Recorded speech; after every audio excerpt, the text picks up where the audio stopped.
Okay, fans, we go back to 242 this afternoon, and right about now we're hooking up with a group of brothers who are phenomenal.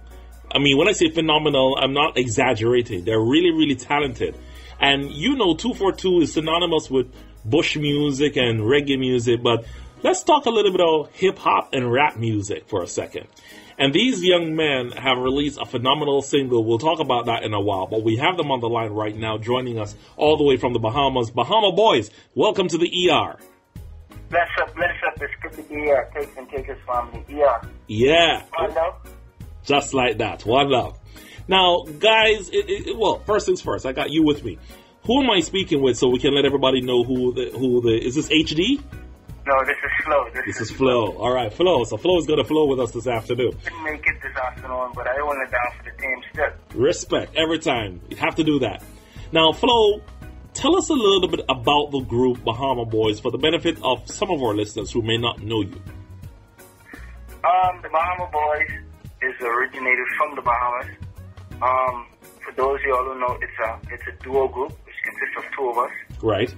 MC Flo, which is me, and the other MC is HD. Mm-hmm.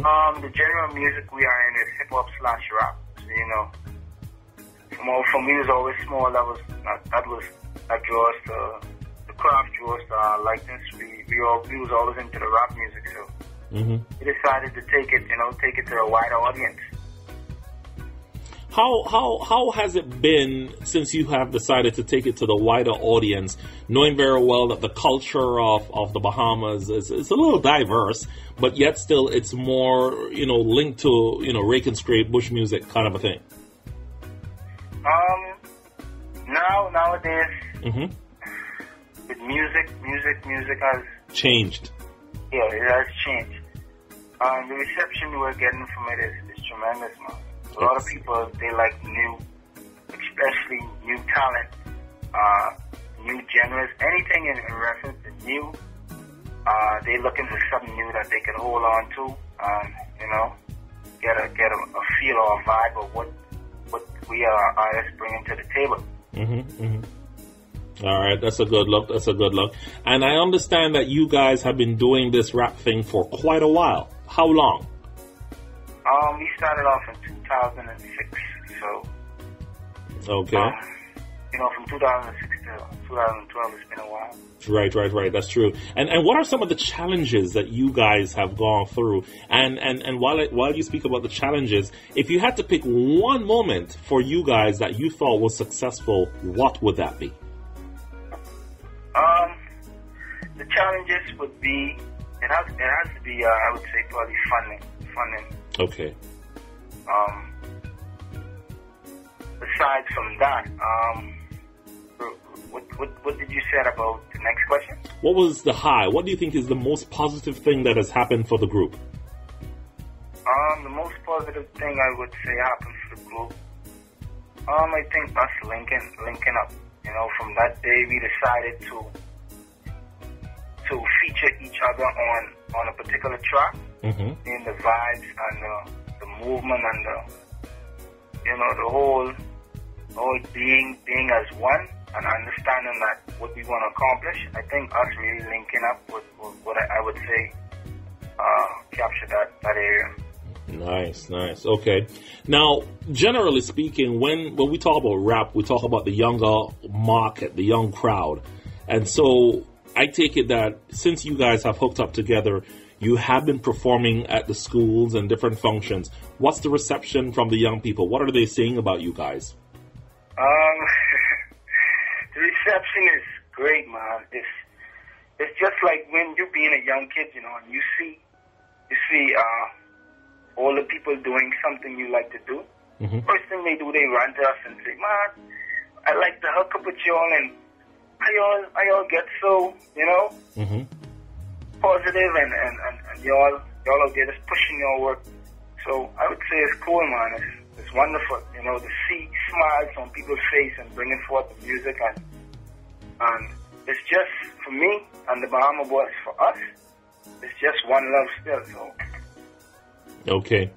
Now, rap music has had a lot of hits recently with a lot of negative vibes from you talk about Lil Wayne and all these other guys, and while some persons may praise these artists as great lyricists, others have kind of downplayed them as the worst things that could have ever happened in the music industry.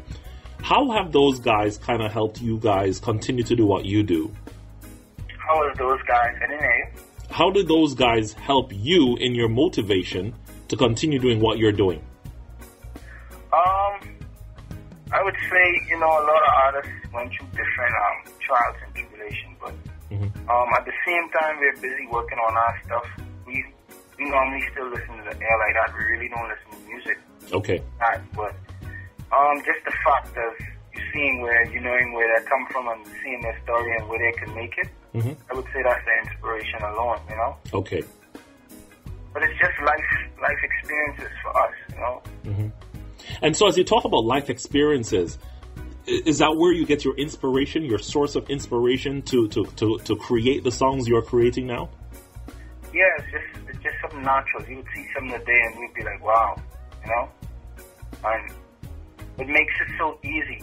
You just saw it, so you would know how to put it out there in a song. So, especially with the Overcome single, we wrote that from our heart, Right. We're going to talk about the single in a little bit from now.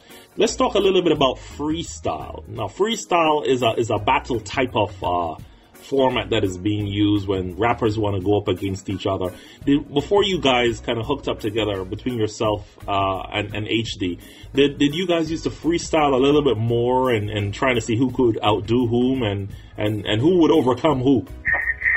Well, I think I would say during school time we used to have that a lot, with us beatboxing and, we just freestyling and showcasing our talent. With me going to a different school from HD. Okay. We used to experience the same thing. So, you get that in a lot of craft. There always has to be a start from somewhere, Right. And so now that you have evolved and you've left school and now you are taking this professionally, are you finding it challenging balancing the music industry and your own lifestyle? Well, sometimes you're challenged, but at the end of the day, you have to be just comfortable with yourself and know that everything you do, it's gonna come to pass. Okay. Just be neutral. Who would you say at this point in time are some of or which group, if not a single artist, which group would you say that you guys look to and admire as they continue doing what they're doing, which helps you? I would say Biggie, Tupac. I like Jadakiss. Okay. Jay-Z. There's a lot of artists that inspired us. But at the end of the day, we're just Bahama BOYZ, we're just doing us, Right. Have you guys been traveling around like Andros and Elutra and of course Nassau to promote yourselves? Yes, sir. We've been to a few farmlands, especially Freeport. Andros is a regular because some of my family is from there. The capital is Nassau. Right, exactly. Right now, we're just pushing the single all over right now. Okay. Now, as we start talking a little bit about the single, how did you hook up with Bugle to be on the single? Well, what that actually happened, in fact, I was inquiring him for one of my friends to bring for a concert in Nassau, Bahamas, right? So one of my friends named Stampede Street Charts, he's actually a booking agent and a publicist. Okay. So I got the number. I got actually Bugle direct number, and I spoke with Bugle, and from there I like Bugle's vibes. I like his vibes. I like how he interact with me. He was just so humble, and he was a very, very mature person in terms of dealing with business. So it hooked up from there. Me and Bugle started to talk, and I told him that we do music as well. Okay. So he wanted to hear some of our stuff. Right.